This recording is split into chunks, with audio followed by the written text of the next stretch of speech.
I realized that in every family photograph of us on the porch, Vivian's arm was around my mother's shoulders, and no one ever mentioned the direct deposit that had kept the house lights on for 3 winters.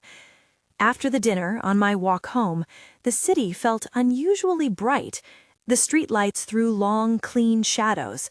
I remember thinking about the way light reveals and hides, what it chooses to show. 2 days later, I logged into my online banking and pulled the history for the mortgage account. There it was, automatic payments scheduled on the 5th of each month, withdrawn from my account for 36 consecutive months. The numbers were simple, no drama, no flourish, just evidence. The discovery didn't feel like a revelation at first. It felt like the quiet completion of a long, small work finally recognized by me on paper. The recognition was both relief and an ember of anger. I tried to imagine how they had constructed the other story. How had the family conversation gone that turned months of my transfers into an anecdote about Vivian taking care of Mom? How many times had my labor been rephrased as someone else's virtue, because that was easier for them to hold? Over the next week, that ember grew. I started in the small way I understood best. I changed the payments. I canceled the automatic withdrawal for the mortgage. The bank asked 3 times if I was sure. I was. It was a small administrative action, no shouting, no paper trail except the cancel confirmation email that slid into my inbox like a tired but honest thing. For me, it was a way of removing the invisible leash I'd been carrying. I said nothing at first. Instead, I cataloged. I downloaded statements. I labeled them by year and month. I saved screenshots of text messages where my mother thanked Vivian for keeping things together. I printed out the emailed confirmations that proved my account had debited those exact mortgage sums. The act of collecting facts calmed me. It turned the ache into something practical. It gave me control. Control is different from closure. After I canceled the payment, I started to live a little differently. Not as punishment, not as dramatic protest, but as a person reclaiming time that was always mine. I started running along the river again, feeling the sun on my skin, counting steps instead of debts. I signed up for a pottery class because I'd always wanted my hands to know clay. I cooked more on weekday nights. I put in an application for a small 1-bedroom in Seattle with a balcony that caught the sunset and, importantly, wasn't someone else's name on the lease. The small acts mattered. They weren't about spiting anyone. They were about showing up for myself. When you've spent decades being the unnoticed infrastructure, the easiest route back to dignity is not to shout, but to build something that bears your name. I started saving a little more aggressively. When I opened the new apartment's door for the first time, the empty room smelled like possibility, not of fireworks, but of clean start. I slept in a bed that had my blankets and my decisions about which side to leave space on. Still, I wanted something more than a new address. I wanted the truth acknowledged. It wasn't vengeance, it was accuracy. For months, my parents had recounted the story of how Vivian saved the house to neighbors, to the few friends who still kept holiday plans with my mother. I had been reducing my own needs to make their narrative simple. That no longer fit. If family stories are the map by which people navigate who they are, then I was tired of being excluded from the cartography. Mrs. Jensen, our neighbor, was an odd blessing. She's the kind of older woman who carries an extra grocery bag and a camera. She noticed small things and said them out loud the way a window says, "Here's what I see." A few weeks before the reveal, she knocked on my parents' door with a roll of film, older photos unearthed from a cedar box. She didn't mean harm, she intended nostalgia.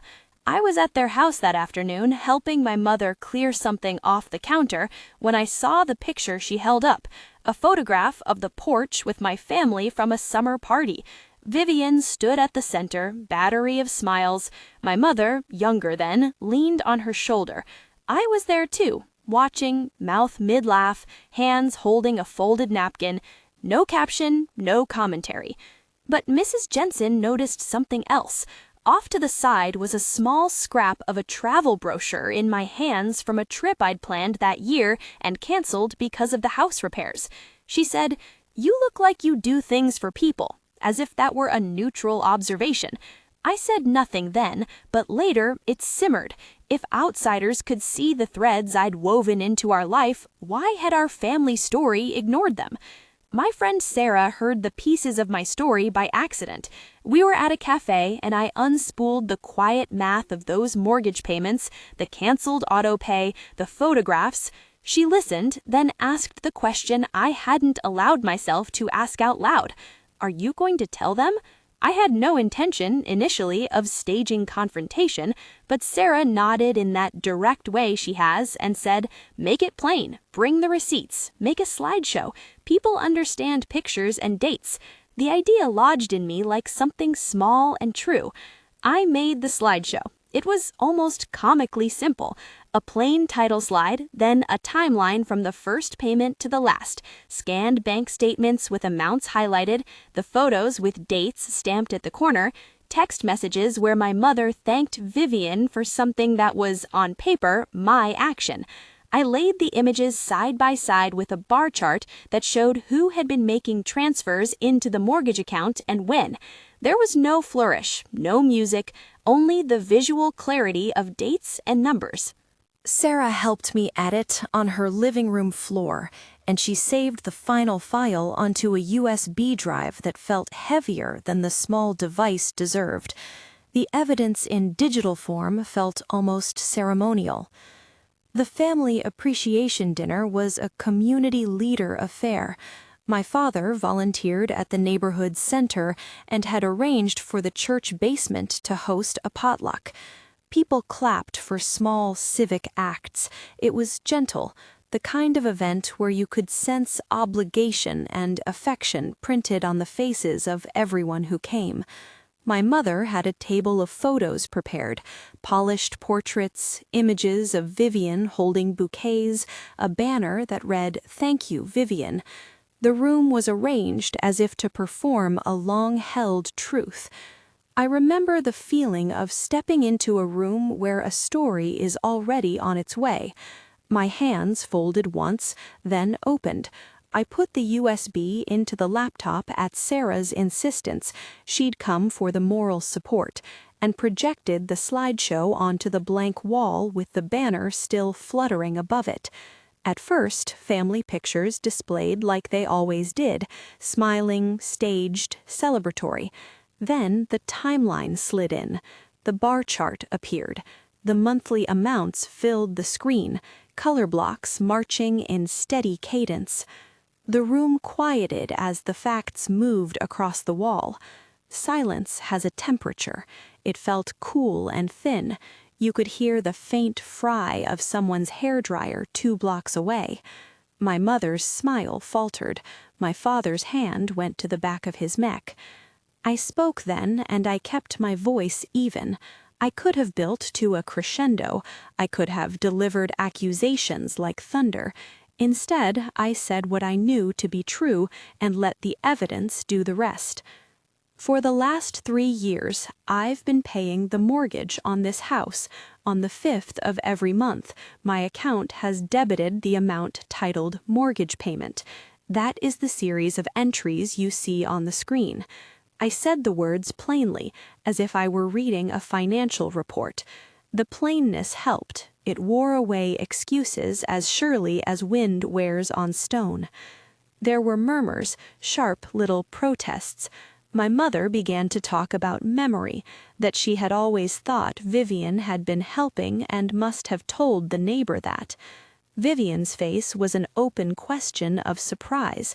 I could see the moment her memory scrabbled for something that might make sense of it. My father looked at me the way someone looks at a window to see if it is still there. "It's not about the money," I said, when the room pressed. I didn't raise my voice. "It's about who gets named and who gets thanked." I tapped the slide that showed a text message where my mother wrote, "So proud of Vivian for keeping everything together. Here are your messages, and here are the bank statements. They tell the same story I have been living. People tried to reframe it. You did this without telling us, someone said. You could have let us know. It was true. I had not wanted the argument. I had wanted truth. But truth, I learned, needed speech to back it. I explained the auto-pay cancellation, how it had been done, why I had done it, and that I had taken these steps because I was tired of being the quiet credit in someone else's story. There is a moment in gatherings like these where social currency trades hands. People who have lived by polite narratives suddenly confront a ledger they can't gaslight away. The room thinned, acquaintances shifted in their chairs, some reached for conciliatory words. My mother, always a woman who skirted hard feelings with jokes, reached forward and said something about her memory being fuzzy. I listened. I did not shout. When the first surprise subsided, my parents came to the apartment a week later. They sat on my small couch as if they were in the lobby of a hotel, cautious, rehearsed in apology. My mother's voice was smaller than I'd ever heard. We thought Vivian, she started. My father's hands were folded exactly like his on the night of family meetings when he wanted to look as though everything was under control. They offered now what I think people often offer when they recognize hurt: repair that is quick and visible. We'll add your name to the deed, my mother said. She sounded relieved to have found a thing to fix. It was, on the surface, what I had been telling them I wanted, but the offer felt like a bandage on an old, unacknowledged scar. I'm not asking for a signature on a piece of paper so you can sleep easier, I said. I'm asking for honesty. I'm not interested in a token. I want what's true to be told when you tell the story of this house. My refusal surprised them. They had imagined that a legal paper could absolve the social debt. It cannot. There was a longer conversation then about what it meant to apologize, about telling neighbors the full story, about correcting the record when someone recounted that Vivian had saved the house. I asked for 3 things: that they acknowledge publicly, in the same spaces where the false story had been told, that the payments had been made from my account, that they stop telling the simplified story as if my contributions were invisible, and that they let me decide whether I wanted to be on the deed. I kept the last as my choice because it felt right to have control over my own acceptance. They agreed, reluctantly and then more genuinely, perhaps because the math on the wall had embarrassed them into clarity. Some people would have wanted to see a deed added quickly, signatures filling the livable white space of an official paper. I needed something quieter. I needed to stop being spoken for. The first act of that was removing automatic payments. The second was public naming. I declined the deed because I did not want a piece of paper offered like a trophy for someone who had been content to narrate a different life for me. I wanted them to change the sentences they used about us. I wanted them to learn to tell the truth. In the months that followed, my parents did. They corrected neighbors. They told a version of the story that included details. Not because I demanded theatrical confession, but because the facts were there to be told. The awkwardness dissipated, not into perfect harmony, but into a practice of honesty. Vivian and I had conversations I hadn't expected, stilted at first, then more direct. She said she hadn't known. She'd been used as the neat center of a story because she fit it. I told her how that felt, and she listened. And afterwards we both sat with the rawness of it, which is different from silence. It was not reconciliation as a tidy outcome. It was the start of a different relationship. There's a misconception that reclaiming your story is noisy and final. For me, it was administrative and slow. It was legal transfers and contradictory memories, and importantly, the small physical act of moving a kettle from one cupboard to another in my new apartment. It was running along the water on mornings when the light hit the surface and made the city look like a photograph. It was learning to accept that my work does not need applause to be real, but also that applause is not forbidden if I want it. Standing on the balcony of my Seattle apartment that first summer, I watched a ferry cut a line through the gray water. The balcony railing was cool under my palms. I breathed, something I'd been holding for years. Being albino had been an axis of my life. People saw me and formed stories, sometimes protective, sometimes dismissive. But albinism was not the reason my family told the story they did. The reason was simpler and sadder: ease. It is easier to build a tidy narrative where one person is the savior and another is background. It is easier to let someone else carry the memory of your virtue than to remember the awkward, thankless work yourself. I told my story because I wanted to be seen in the same sentences where my family had once been allowed to be comfortable. I did not want to drag anyone into shame. I wanted a record of the truth. Dates, numbers, photographs, so the next time someone asked, the answer wouldn't be a polite fiction, it would be the whole, messy, honest thing. If you've ever been written out of your own story, tell me one sentence in the comments. What did they forget about you? I read every one. A few practical things I learned might be useful if you find yourself in something similar. Keep a small, organized file of important transactions and communications. Be gentle but firm when you bring facts into a conversation. Prepare for awkwardness. People will try to reshape memory to keep their comfort. Most of all, remember that choosing yourself is not an act against your family. It is an act of clarity about where your life's center is. People often ask whether speaking up cost me the relationship I had with my family. The honest answer is complex. It cost some of the illusions that kept things easy. It cost a few dinners without tension. It also bought me days when I could sleep without the low, persistent heaviness that comes from being erased. My parents have learned to tell a fuller story. They still make mistakes. My mother still has moments where she reverts to shorthand, but there is less weight in my chest now. There is instead a ledger that bears my name. The proof I showed in that slideshow didn't need to be dramatic to be effective. A timeline and a few highlighted entries were enough. People forget that facts have a force of their own when you put them plainly. They make the room hold its breath and then rearrange itself around the truth. If I had to offer a single piece of advice to anyone who's been sidelined, documentation is your quiet ally. Not because it will always fix everything, but because it makes it harder for others to tell a convenient story. And when you pair documentation with choice, choosing to stop the autopay, choosing to move, choosing to ask for a correction, you are asserting a life that belongs to you.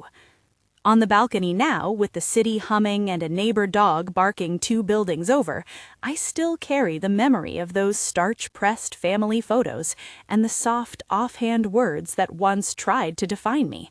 That memory is part of me, but so is the list of dates in a folder on my laptop, and the key to my own apartment, and the small bookshelf I bought and filled with books that have my notes in them. Those things are as much testimony as any slideshow. We are each the author of parts of our lives, even when others try to edit the story for us. Reclaiming your lines is not always dramatic. Sometimes it's a quiet cancellation of an automatic payment. Sometimes it's a photo scanned and dated. Sometimes it's a sentence said at the right moment. I learned that the steadiness of fact, combined with the refusal to accept a simplified narrative, is a form of self-respect worth cultivating. If you found this meaningful, subscribe for more stories about reclaiming voice and quiet acts of dignity. Share it with someone who's been minimized. Maybe it's the exact nudge they need to begin assembling their own evidence. We owe ourselves that much, an honest record and the courage to tell it.